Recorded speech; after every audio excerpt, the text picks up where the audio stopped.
Bueno, una nueva emisión del programa Renacimiento Nacional. A propósito de esta serie que estamos haciendo sobre las organizaciones genuinamente peronistas de los años 70, organizaciones que fueron de juventud peronista, surgieron una serie de temas conexos o paralelos. Hay una pregunta de un compañero de Bahía Blanca, José Luis de Bahía Blanca, no voy a dar el apellido. José Luis me pregunta sobre unas cuestiones que yo dije el otro día en torno a José Dehesa, ministro de Justicia y ministro de Defensa de Isabel, y el operativo Independencia. El operativo Independencia tenía la legitimidad que tenía, como corresponde, en un gobierno constitucional, salir a combatir a una guerrilla o pseudoguerrilla armada que tenía un gran control de la provincia de Tucumán, por lo menos estaba en la zona de la Conquija y era muy fuerte. Ahora, el gobierno de Isabel, cuando empezaron a surgir, primero que se hizo con un decreto que es que lo tengo aquí, que lo he nombrado en otra oportunidad, y que es un decreto de protección de las vidas humanas. Por supuesto, el que cae en combate, ¿no? Pero se llama exactamente decreto número 1800, del 7 de julio de 1975. Eso obliga a las Fuerzas Armadas a entregar a los prisioneros a las autoridades judiciales. Como la circunstancia de la lucha fue muy grave, y había denuncias, pero no eran denuncias de los que hoy cacarean, no eran denuncias de los, en fin, de los dirigentes radicales, por ejemplo, que estaban coludidos con el golpe, como dije. Bueno, en torno a eso había una preocupación, y José Dehesa, el 10 de marzo del año 76, tengan en cuenta que el Congreso de la Nación estaba bloqueado por los 34 diputados antiverticalistas, muchos de los cuales son políticos o politicastros más o menos famosos, y por supuesto algunos estaban seriamente arreglados con el ejército y con la marina para dar el golpe.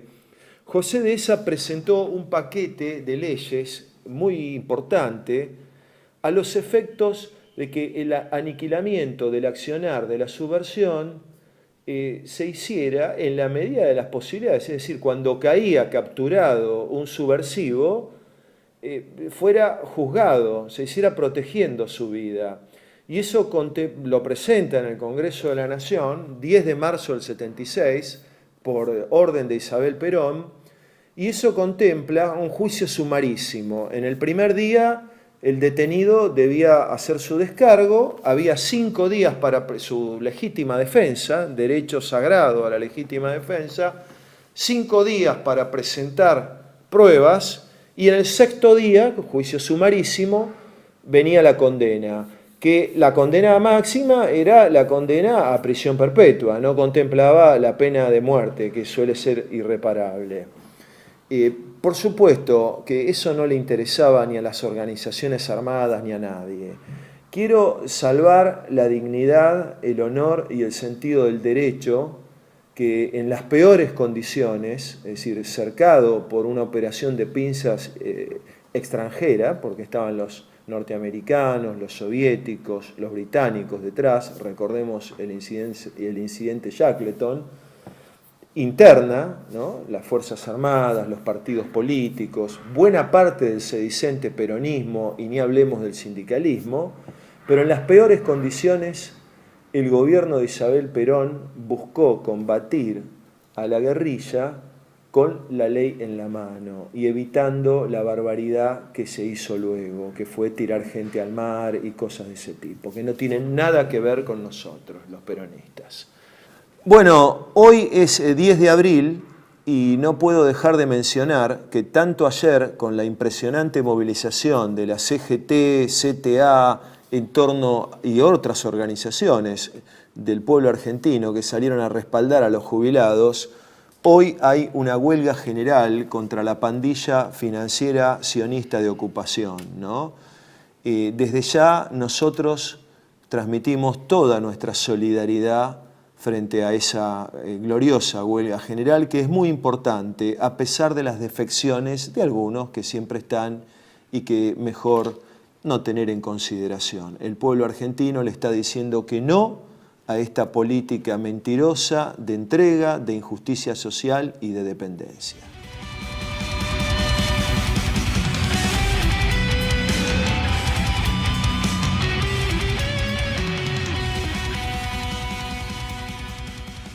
Bueno, aquí estamos en Renacimiento Nacional, el programa de Hugo Melgarejo, como yo le digo, el programa de Hugo.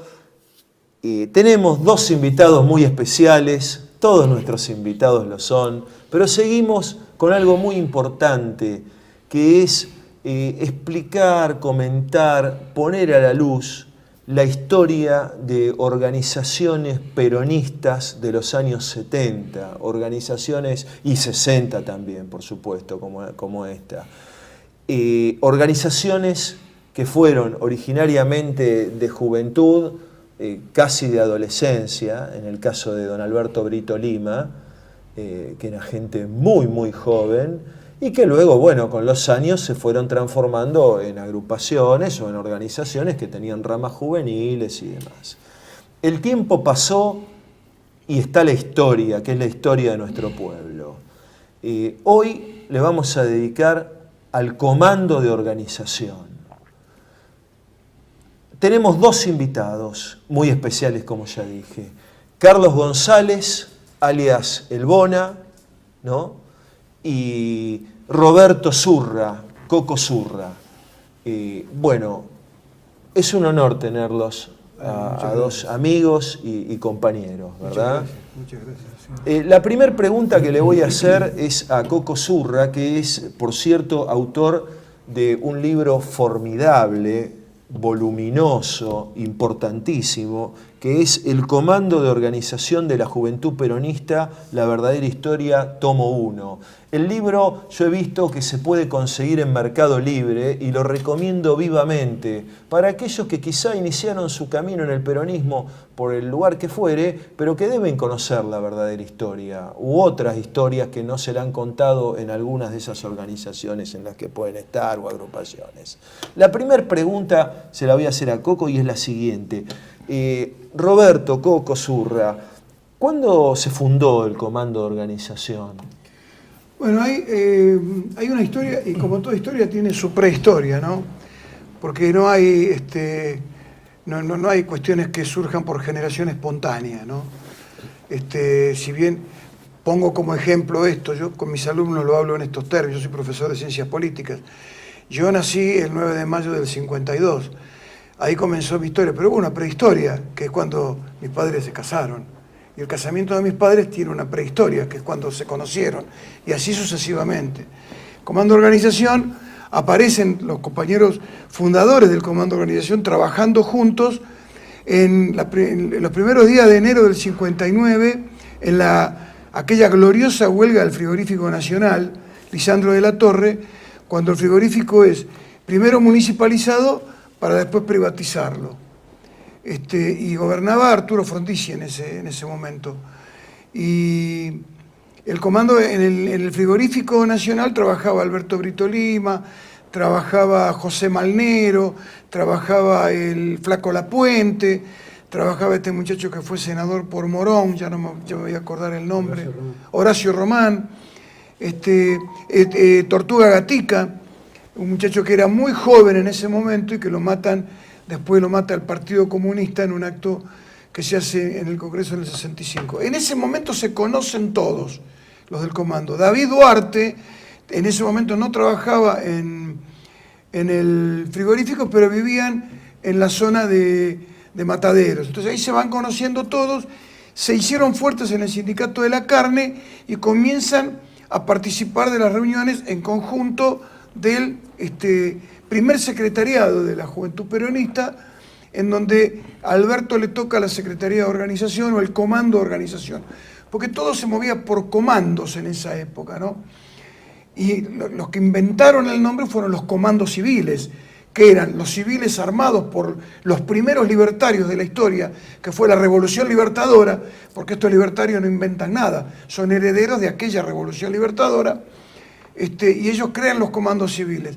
Entonces ahí surge el comando de organización, que va a trabajar duramente, los mismos participantes lo reconocen, el mismo Jorge Rulli lo reconoce, en esa huelga son los que largan las vacas a la calle. Perdón, Jorge Rulli lo entrevisté yo, entre otras cosas, y tanto él como Alejandro Álvarez, de Guardia de Hierro, que también Alejandro, porque mucha gente trabajaba, hay que decirlo, en el frigorífico, era una cosa muy importante, tenía contemplado hasta calcio para los niños de los hospitales, era realmente una obra muy importante, ¿no? Y que Frondizi la liquida.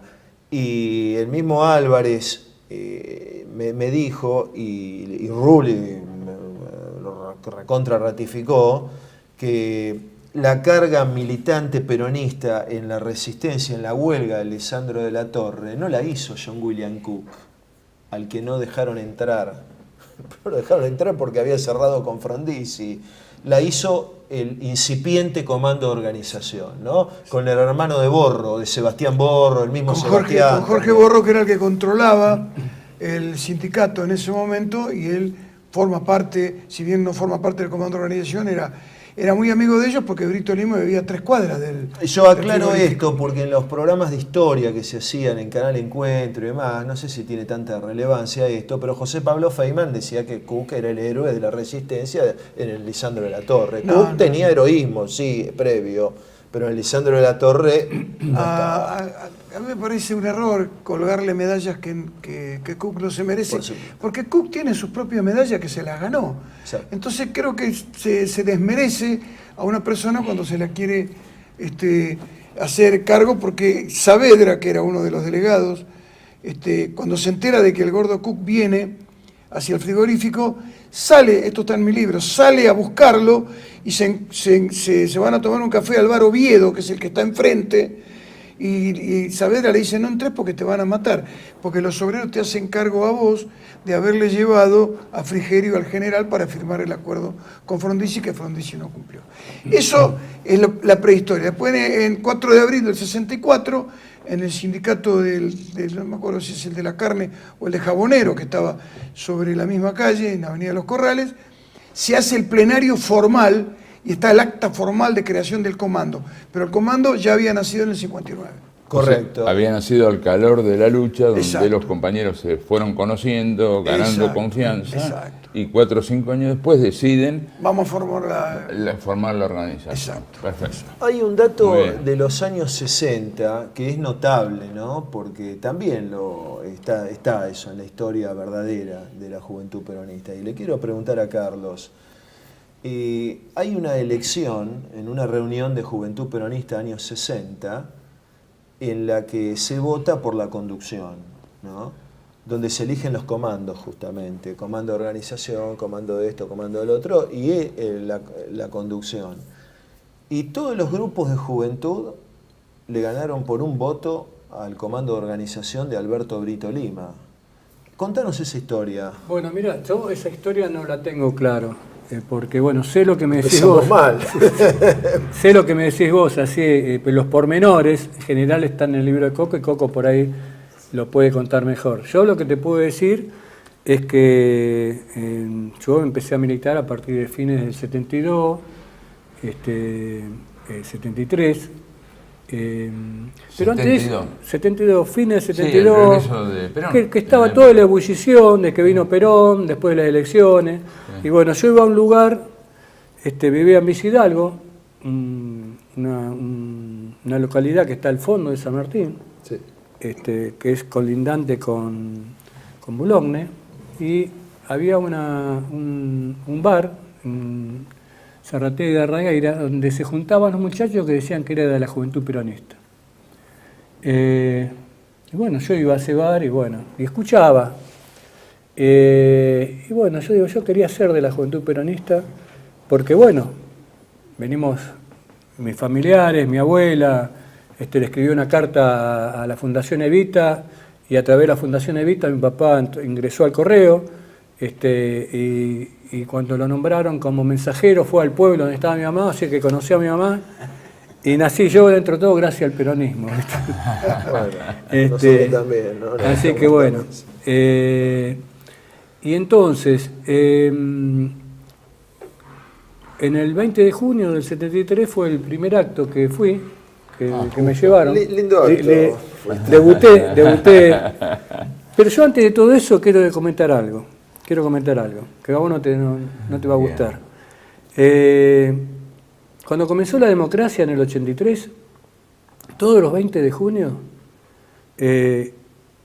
cuando nos nombraban a nosotros decían los asesinos de Seiza, los fachos, la leyenda negra esa del comando, ¿no? Los negros cadeneros, ultrafascistas, no sé qué hay también todavía. Sí. Y eso duró varios años, hasta los 90, el 2000 más o menos, y de pronto silencio de radio. No se habló más, no éramos ni malos ya, no existíamos. Nos borraron de la historia, como borraron la historia del 60, que gracias a Dios Coco está contando ahí, porque se habla de la resistencia a partir de que aparecieron estos muchachos, pero cuando aparecieron estos muchachos, nuestros compañeros ya hacía 15 años que venían. Pero siguiendo con esto, desaparecimos del mapa alrededor del 2000, no se hablaba más. Un día, hace 8 años, me llama un compañero y me dice: che, está la foto de Alberto en la revista Todo es Historia. ¿Qué?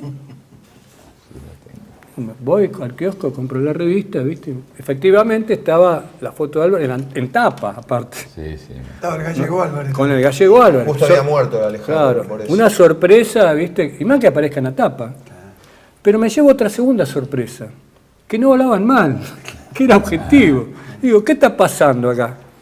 Veo al autor, un tal Pablo Ansalde. Digo, ¿quién es este tipo? Bueno. Un tal Pablo Ansalde. Entonces ahí lo busqué, no me acuerdo si fue por YouTube, por Facebook. Bueno, a partir de ahí nos conocimos, bueno, hicimos un par de cosas. Bueno. Pero siguiendo, hice paréntesis, siguiendo el tema de Seiza, si es que querés comentar eso. Sí, no, yo creo, estamos en los orígenes, digamos, de la... tema de yo eso. Tuve una amistad con Alberto en los últimos años, ¿no? Los últimos 8 años de su vida, más o menos, y lo iba a visitar muy frecuentemente ahí a la unidad básica en la calle Rossetti.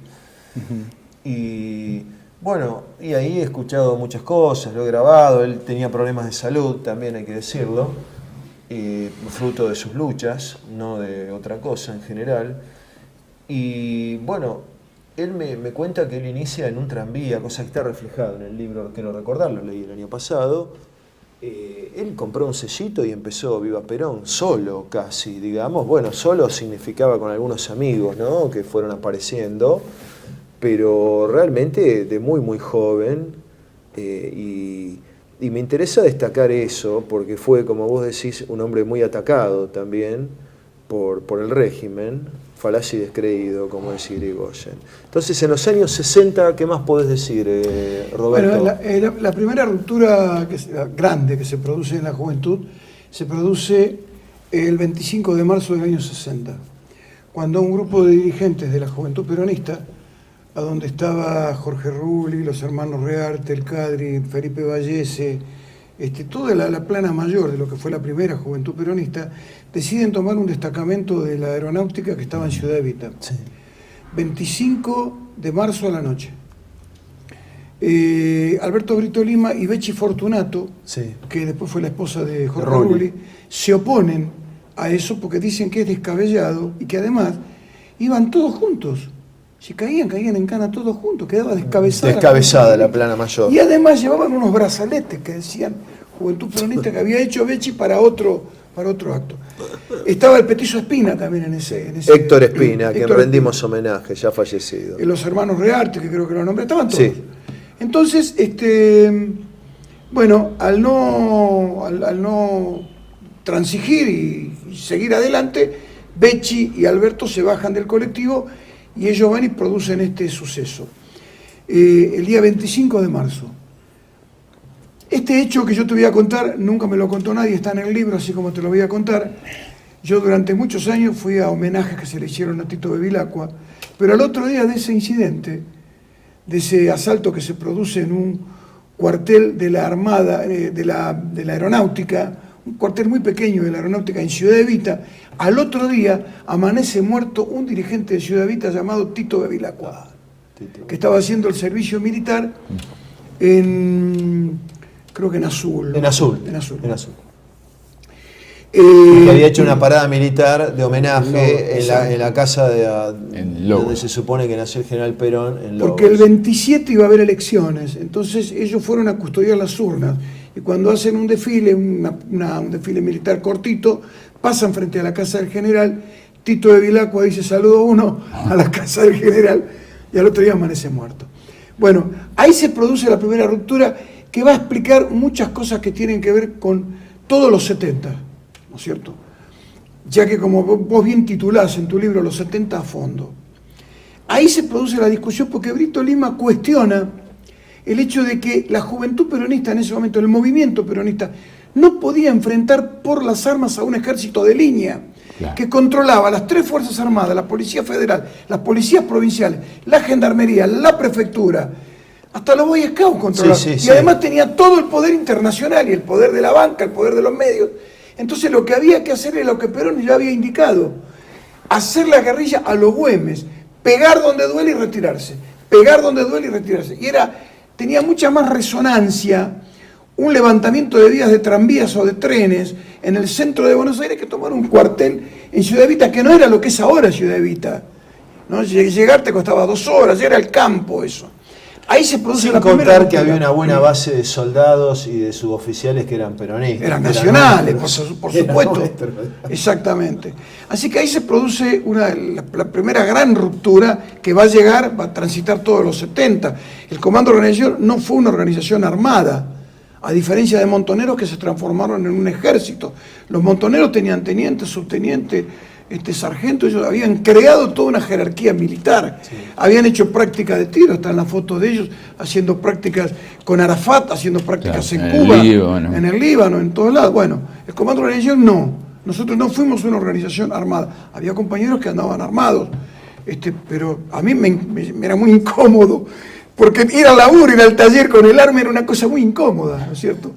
Pero vamos a decir una cosa, es decir, el armamento en el comando fue por autodefensa, frente a la militarización que impusieron los montes. La orden de Brito Lima eso pasó en todos los niveles, también en los gremios. Hubo después de que nos mataron un compañero que no recuerdo quién era, sacamos una solicitada en La Razón, donde decíamos que íbamos a hacer el uso de la defensa que correspondía, ¿no?, ante los ataques. No sé después de qué compañero. No sé si fue cuando lo mataron a Jorge Patricio Gallardo, o cuando atentaron contra Bocha y David Duarte. Bocha Ventorino, también un dirigente muy destacado, un flor de cuadro.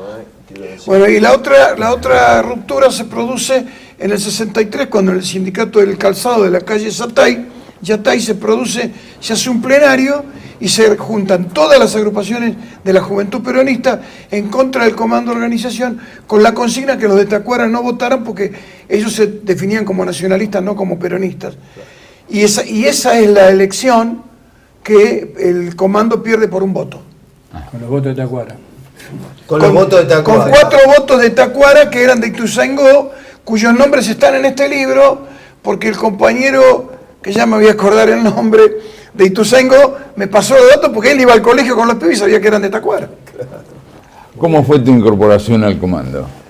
Mi incorporación al comando fue en el año 70, a fines del 71. Yo vivía en uno de los barrios más pobres del conurbano bonaerense, el barrio Libertador de 3 de Febrero, un barrio que se inundaba permanentemente. Vivíamos con mi madre en una prefabricada, muy humilde, un barrio eminentemente proletario, todos eran laburantes. Yo era gráfico en ese momento, mi oficio de formación. Yo soy troquelador, ¿no es cierto?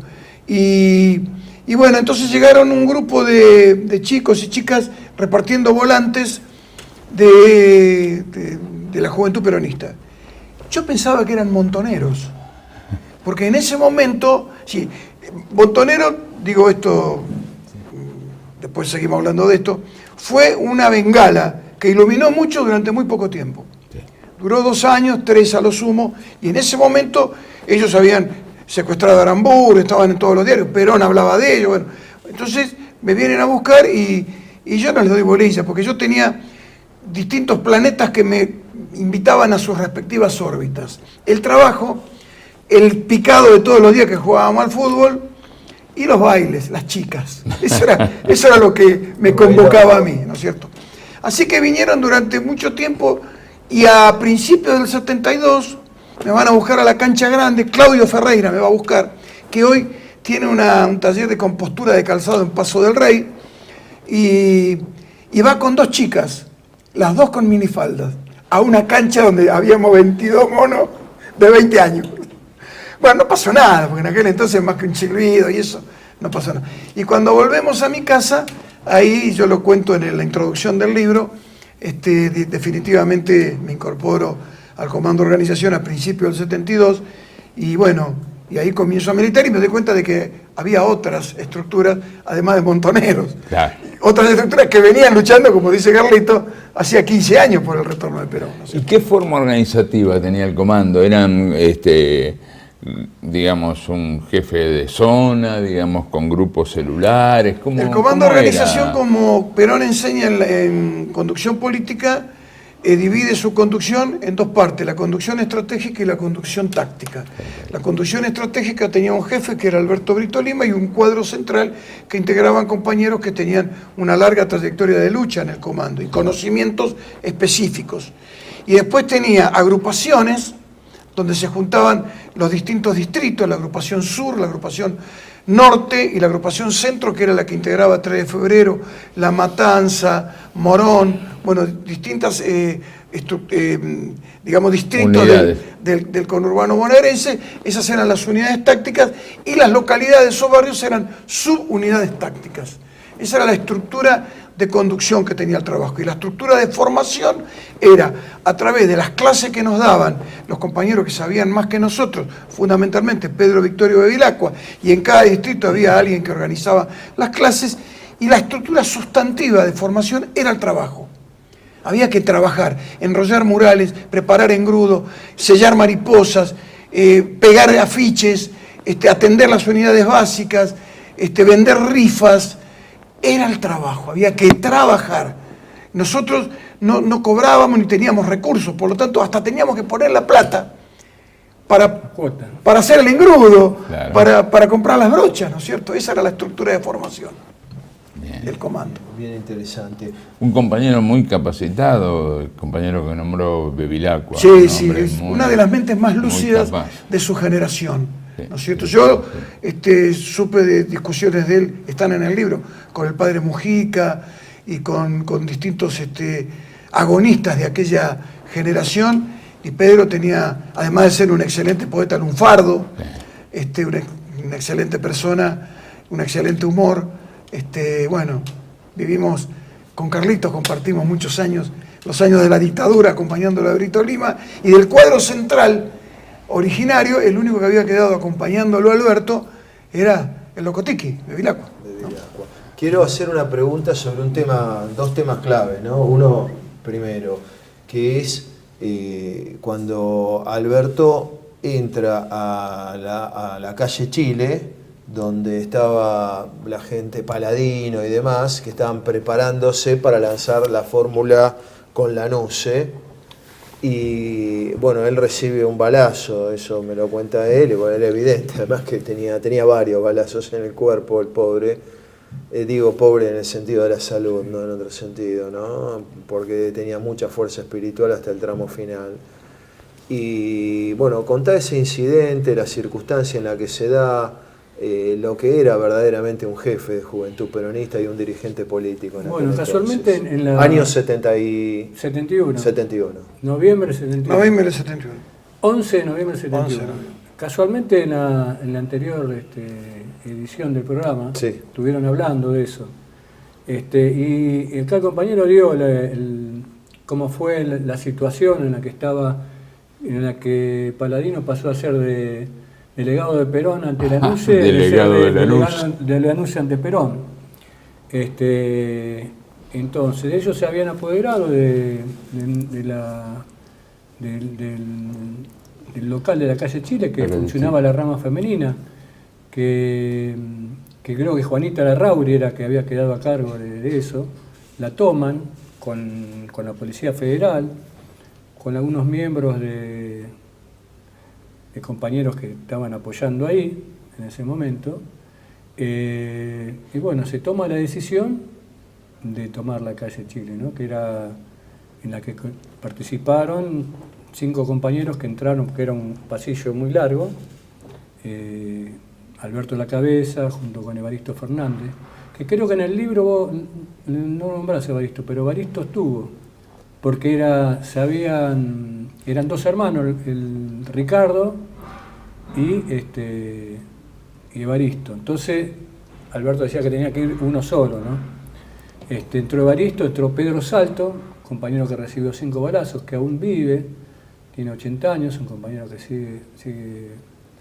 Después el otro compañero era Enrique Martín Castro, que después lamentablemente muere. Participaron el Flaco Salvetti, hubo el abuelo, como le decíamos, sí, con otros compañeros que fueron por los techos y en las esclusas tiraron bombas de estruendo. Y cayó en combate, digamos, o heroicamente, un compañero. Enrique Martín Castro. Enrique Castro, sí, ¿no? Sí. Y bueno, acá me piden un corte técnico.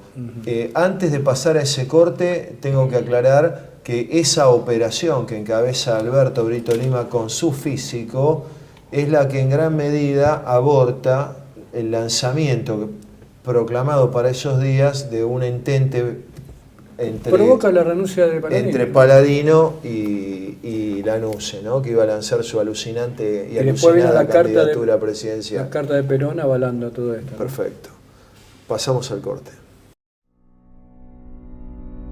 Televe1 se complace en anunciar que estará transmitiendo en su canal Televe1 Clips valiosos programas emitidos antes de la censura sufrida. El lienzo prohibido, el revés del derecho, combates por nuestra historia, disenso, historias de Malvinas, entre otros que podrán encontrar en este enlace.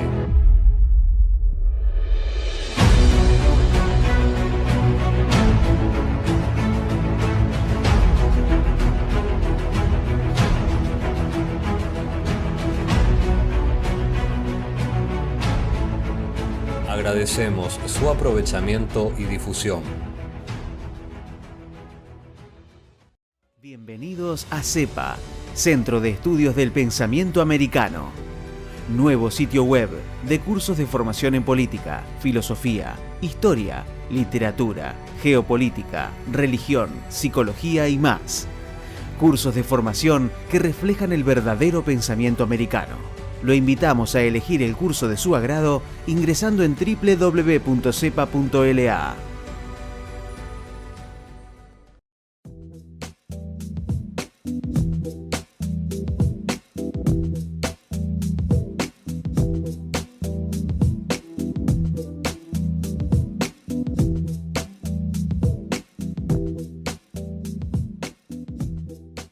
Decir siempre la verdad primero tiene un precio.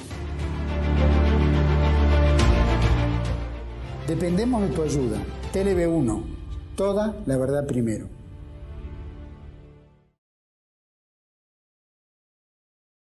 Bueno, seguimos en el programa Renacimiento Nacional con Hugo Melgarejo y seguimos con nuestros invitados, Carlos González, el Bona, y el compañero Roberto Coco Zurra, ambos militantes históricos del Comando de Organización.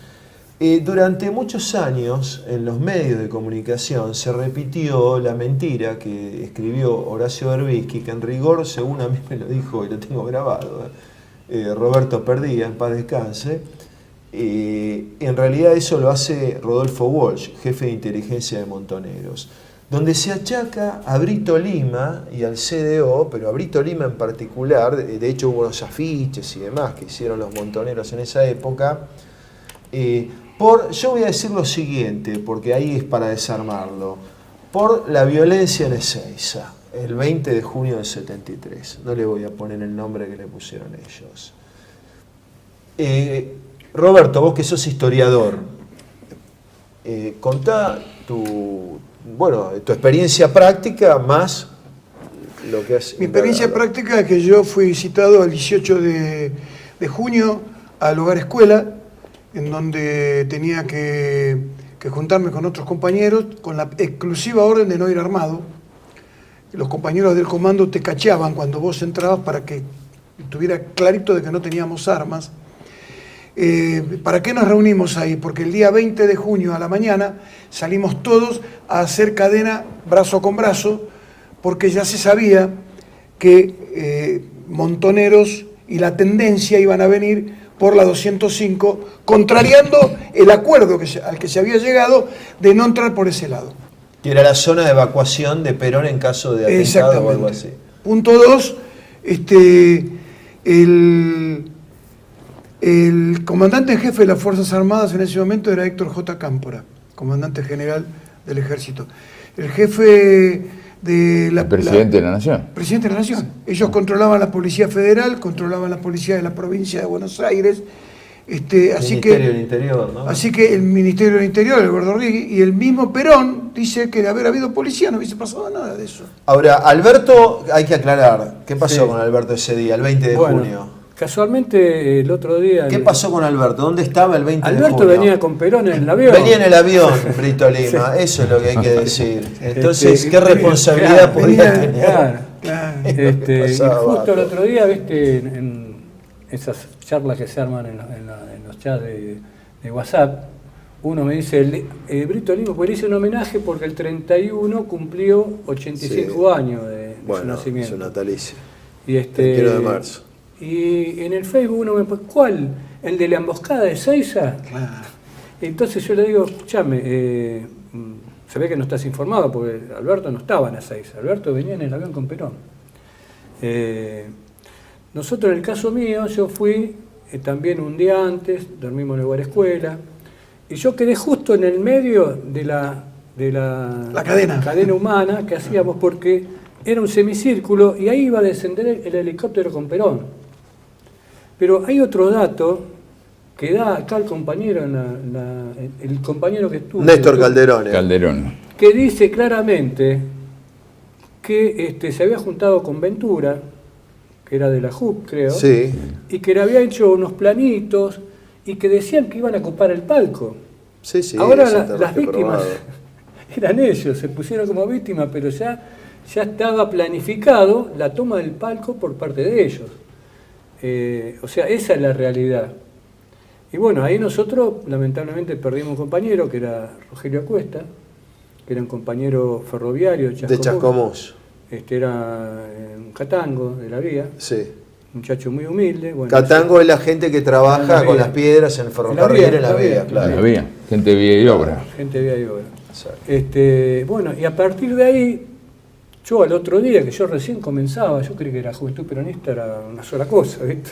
Al otro día me encuentro con los diarios, la televisión, los asesinos de Seiza, una cosa impresionante. Además hay que contar una cosa, Carlos, vos me has contado en otra oportunidad que cuando vino una columna de montoneros, vos dijiste, ahí vienen nuestros compañeros montoneros, y él era del comando de organización, digamos, es decir, no había planificado ninguna emboscada. Claro. ¿No? Vos me lo contaste, hasta que otro compañero de mayor edad, ¿qué pasó? Cuando las balas de los montos picaban al lado tuyo.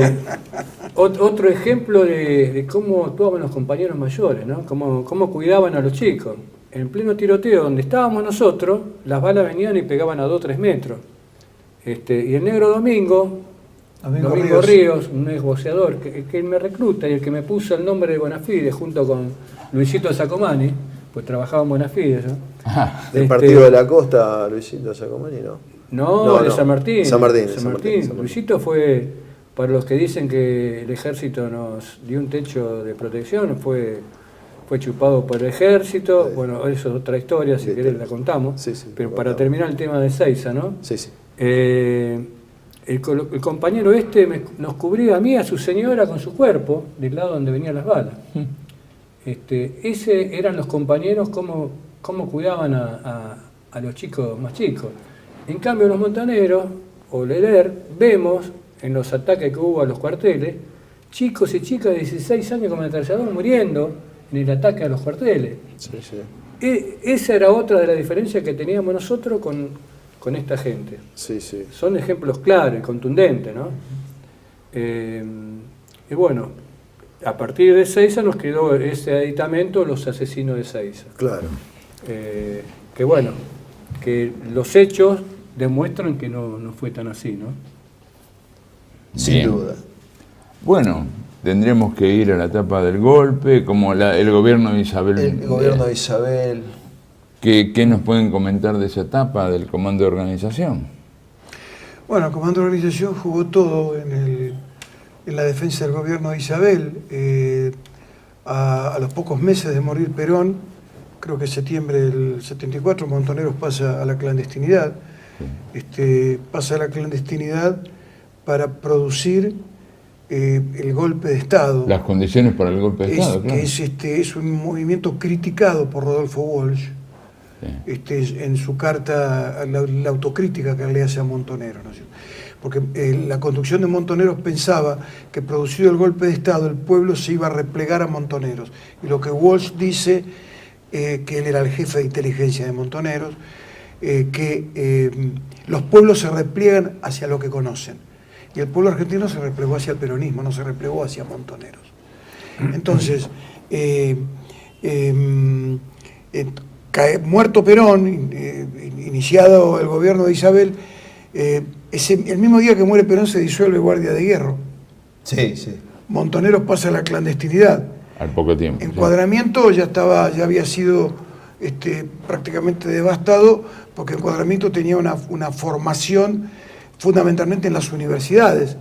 Después viene el hecho de lo que ocurre con Taraz y con Simón Sumovich, que los matan, ¿no es cierto? El 11 de abril del 75, se van a cumplir mañana 50 años. Exactamente. Queda Carlitos Llanela, Raquel Ortenberg, bueno, una serie de compañeros. Hugo Melgarejo, Néstor Calderone. Exactamente. Así que debo decir una cosa que no se dijo la vez pasada. Encuadramiento muy fuerte en el territorio, en Tigre, ¿no? Sí, señor. Y en San Fernando. Sí, señor. Al día de hoy, Sí, digamos señor. lo que queda. Y las reuniones en la isla. Exacto. Bueno, yo hablo de todo esto acá, ¿no es cierto? Sí. Y entonces el Comando de Organización como estructura juvenil de extensión nacional es una de las que queda. Y pone todo su ímpetu en defender a Isabel Perón, ¿no es cierto? En bancar a Isabel Perón, porque era la continuidad. No era la continuidad de Perón. ¿Qué puede suceder a Perón en la dimensión política que Perón tenía? Pero era la garantía de defender la continuidad del gobierno, y ahí jugamos todo, incluso criticado, hubo críticas internas, hubo algunas rupturas dentro del mismo comando, de aquellos que decían que habíamos ido demasiado lejos con Isabel, y hoy la historia nos lo ratifica. Porque Isabel Perón, esto muchos lo olvidan, fundamentalmente los progresistas se olvidan de esto, fue invitada por Raúl Alfonsín a su acto de asunción. Isabel Perón fue la que izó la bandera en el Congreso el día que asumió Alfonsín. Esa foto de Isabel con Alfonsín, esa foto de Perón con Balbín, son las que nos tienen que marcar lo que fueron los 70, porque la gente, los creadores de sentido, que son los docentes, los periodistas, los dirigentes y demás, te resuelven con 4 o 5 tips, te explican el tema de los 70, del gobierno peronista del 73 al 76. Te dicen, Montoneros, AAA, Rodrigazo, no me acuerdo cuál era el otro tip, Isabel no sabía gobernar. Con eso, López Rega, Montonero, AAA, Rodrigazo, Isabel no sabía. Con eso resuelven todo. Y fue un gobierno extraordinario el de Isabel Perón. Extraordinario. Dejamos un índice de un dígito en desocupación y en pobreza. No pedimos, no tomamos ninguna deuda. Cañoneamos una nave inglesa que circulaba por nuestra jurisdicción, ¿no es cierto? Cuando se produce el capelinazo, Isabel le dice a Rucauf, que estaba con ella, que es el que atiende el teléfono, y le dice, señora, llama a Capellini, le dice, dígale que si quiere bombardear, que bombardee, de acá me van a sacar muerta. Ese coraje de Isabel, que después fue detenida, fue violada, fue maltratada, fue torturada por la dictadura, las damas de la política de género no lo recuerdan, ¿no? Tampoco lo recuerdan los progresistas que se creen que la historia empezó en el 2003. El cautiverio de Isabel Perón todavía sigue siendo una deuda para los que han usufructuado el peronismo en beneficio propio. Si me permitís, durante todo el proceso de defensa del gobierno de Isabel, nosotros hemos puesto bastante, hemos perdido compañeros, como en principio Rogelio Cuesta, el 20 de junio, después, lo he anotado porque no me quiero olvidar, el compañero Jorge Patricio Gallardo, el 4 de febrero del 74, que era un trabajador metalúrgico, tenía un tallercito. Víctor Sánchez, antes de Víctor Sánchez le pusieron una bomba a la mamá de Víctor Sánchez en el Chaco, Resistencia, Chaco. Se quemó, la trajeron acá, pero terminó muriendo. Sí, sí. Y después lo matan a él, en el 13 de septiembre del 74. Después lo matan al concejal de Esteban Echeverría, Rubén Domínico, al compañero Reinaldo Rodríguez, que acá te voy a dejar trajo libro, un homenaje, muchísimas gracias, vamos a mostrarlo a la cámara. Escrito por el hijo. Escrito por el hijo, del gordo, cariñosamente le decíamos el gordo Rodríguez, donde cuenta el proceso de cómo fue la muerte de él. Luego Reinaldo Rodríguez fue el último, después estaba Castellazzi, pero bueno, fue en otro Pero evento. quiero preguntarte, Sí. y a ambos, pero yo sé bien, digamos, que Alberto Brito Lima, durante la dictadura militar, durante el proceso, Sí. Lejos de ser un aliado, como creen los tontos, fue un hombre que vivió en la clandestinidad más estricta y que dormía, contá todas esas Sí, historias, bueno, mirá, y vos también, ¿no? Te cuento. Yo trabajaba en La Cruce, se produce el golpe de Estado, en el 76, y hubo una persona que muere, la que insultaba a Isabel, ¿viste? Tuvimos un hecho violento, para decirlo de alguna forma, ¿viste?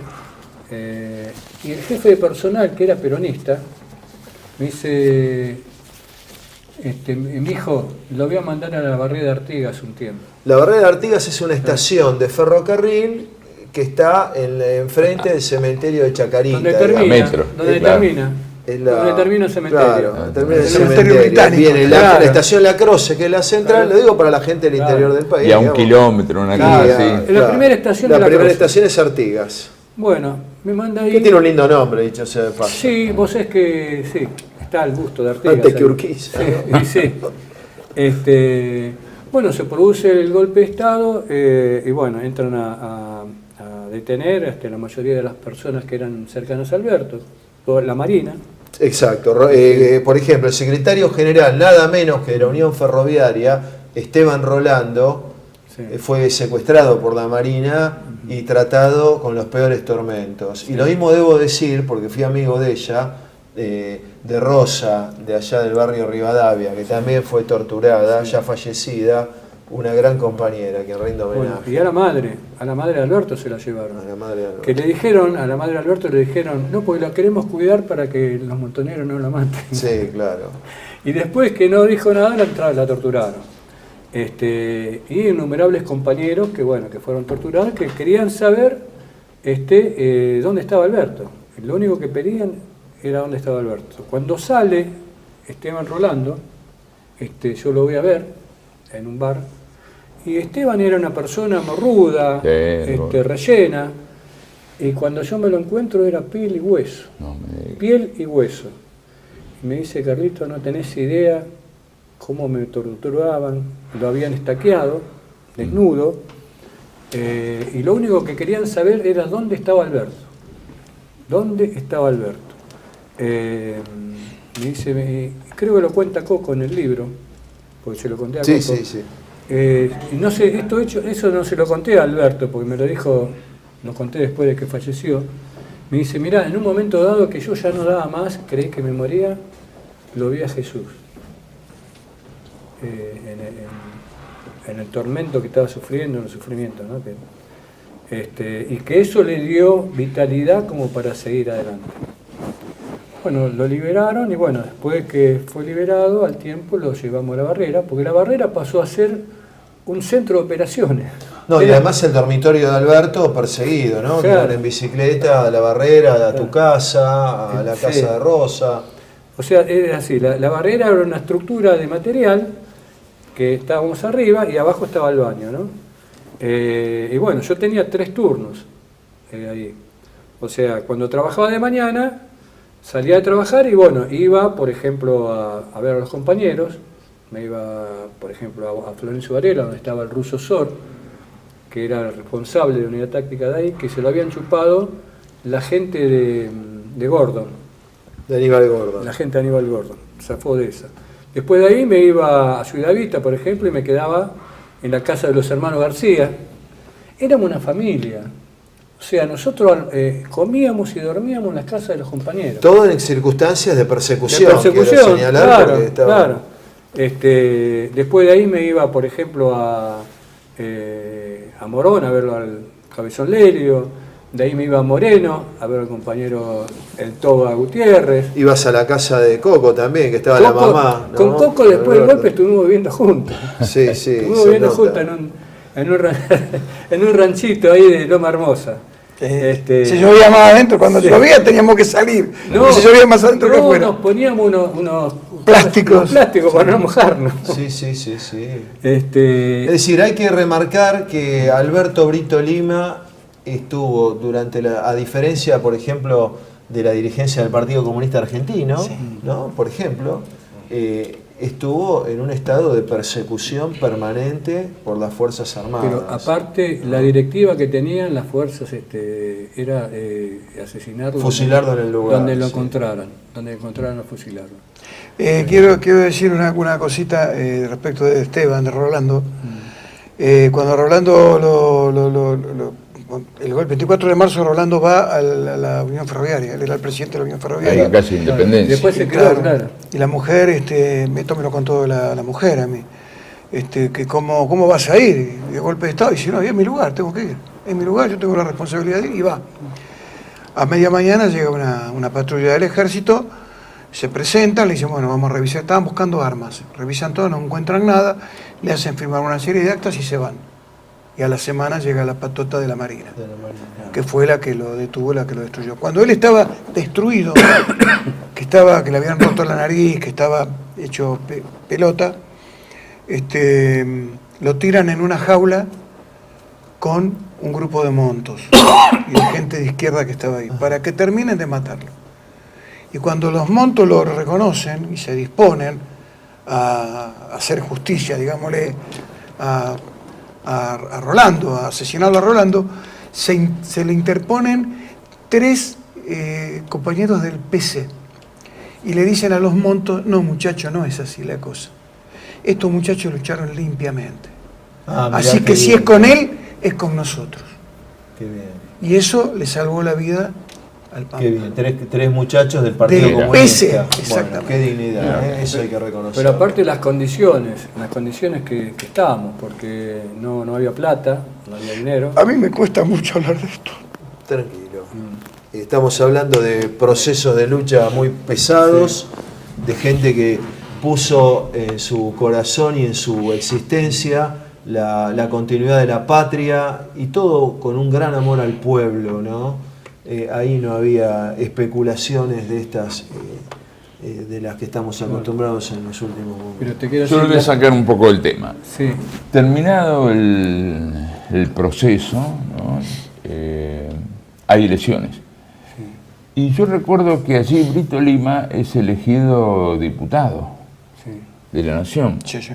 Y me acuerdo, por haberlo visto, la hermosa formación del comando acompañando a la asunción de Brito Lima, ¿no? Los compañeros uniformados, como iban ustedes, con la camisa parda. La camisa de arena, La camisa que era de la arena. camisa del trabajo. Es la grafa, la que La usaban los grafa. trabajadores, no confundamos, ¿viste? Ahí está, ahí estoy yo en una foto. Se la dio un empresario, ¿verdad? Bueno, Se la regaló. es camisa parda. Ahí aclaro la diferencia entre el pardo y el arena. ¿Ah, sí? ¿Hay diferencia? Hay que decir que el CDO no fue una organización nazi. Eso No, es un pero no hecho, lo lo digo dijeron por eso. públicamente, ¿no? Bueno, con la camisa de arena. Aparte, ¿Qué te acordás de esa época? ¿Qué recuerdan?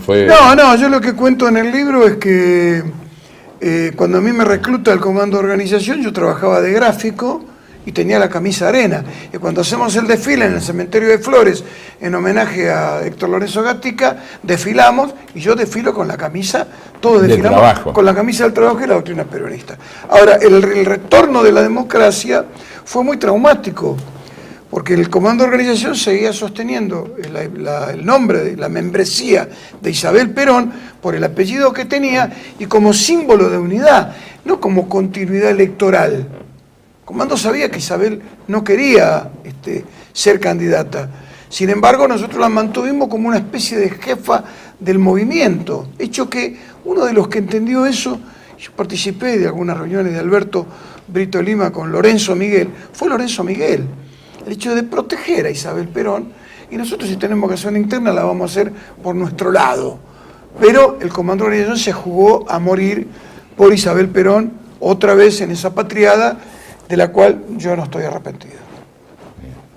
Muy bien, bueno, y quizá para finalizar, ¿no? Les quisiera preguntar a ambos, primero voy a decir dos chivos, ¿no? Uno es un chivo, el otro es un comentario. Carlos tiene la página Movimiento Peronista en YouTube y necesita suscriptores. Ahí hay mucha memoria de esta. Es una página muy interesante, muy rica. Y además hicimos algunas cosas juntos en los peores momentos. En los peores momentos me refiero a los últimos años, que no eran nada al lado de lo que ustedes vivieron. Y lo otro es que, bueno, Roberto Coco Zurra es una personalidad destacada en la cultura. Hoy en el partido de 3 de febrero fue secretario de Cultura, es autor de libros de poesía, prologado por Graciela Maturo, por la gran Graciela Maturo, ¿no? Aquí le hicimos un programa homenaje. Fue amigo de Ernesto Sábato, ¿por qué no? Era un escritor muy importante. Y bueno, les quería preguntar a ambos, luego de este introito, ¿qué significó para ustedes el comando de organización? Yo voy a ser cortito con eso. A mí me cambió la vida y le puso orden a una vida que no tenía destino. Mi vida era un barrilete sin cola, que yo trabajaba, jugaba la pelota y me iba a bailar. Y no tenía un proyecto de vida concreto a los 20 años. Comando de Organización le dio sentido a mi vida, le dio una razón de ser, porque nosotros en el comando aprendimos que la militancia no es una cuestión de política, sino una cuestión de patria, y que nadie cobra por defender a la patria. Entonces, ese sentido patriótico que volvió a mí, después de haber cantado Aurora en la escuela, o el himno nacional, o eso, ese sentido, y de entender a la política como una cuestión de patria, le dio a mi vida un sentido que yo espero devolverle con este libro y el segundo tomo del comando de organización, que en cuanto pueda lo voy a editar. Así Este que libro agradecido. se consigue en Mercado Libre, a comprarlo. Carlos, ¿qué significó el comando? Mira, es algo muy parecido a lo de Coco, le dio sentido a mi vida, le dio contenido. Yo venía de una familia disruptiva, que estaba mis padres separados. Yo en el comando encontré una familia, éramos familia, inclusive más que la de sangre, inclusive porque dependía la vida de nosotros, dependíamos de nuestros compañeros. O sea, Alberto hacía las veces no solamente de jefe, sino también de amigo, de compañero, inclusive, no sé si de padre, ¿no? Porque nos formó, nos dio un ejemplo de vida, que es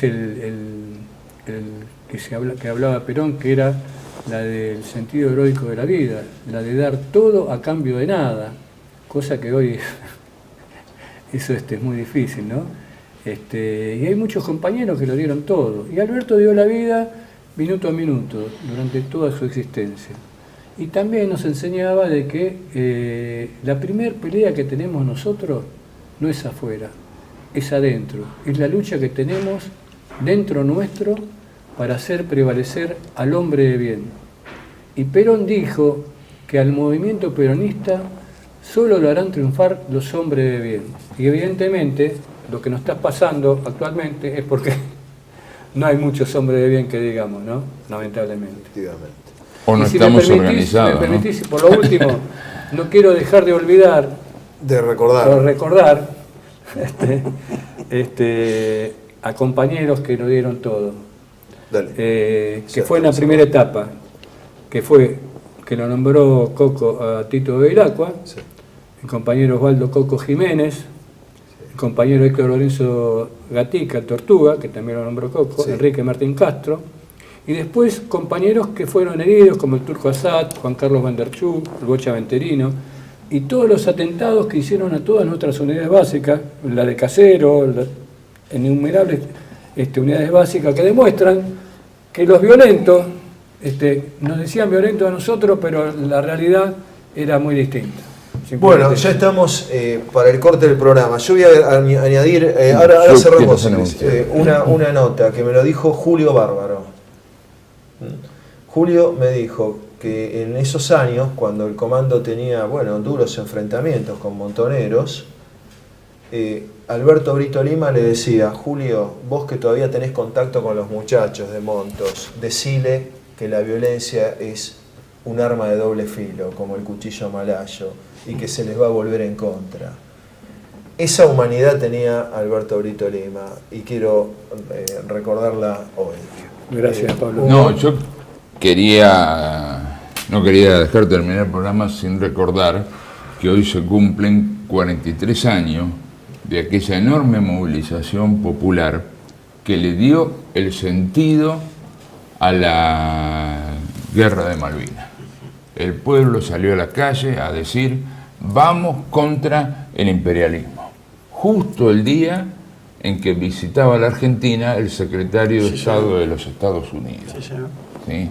Maravillosa movilización que hoy se cumplen 43 años, no solo en Buenos Aires, en todo el país. 10 de abril. 10 de abril. Bueno, nada más. Este ha sido nuestro homenaje a esta muchachada idealista, heroica, revolucionaria del Comando de Organización, que era parte, por supuesto, del Movimiento Nacional Justicialista o Movimiento Peronista. Saludos y hasta la próxima.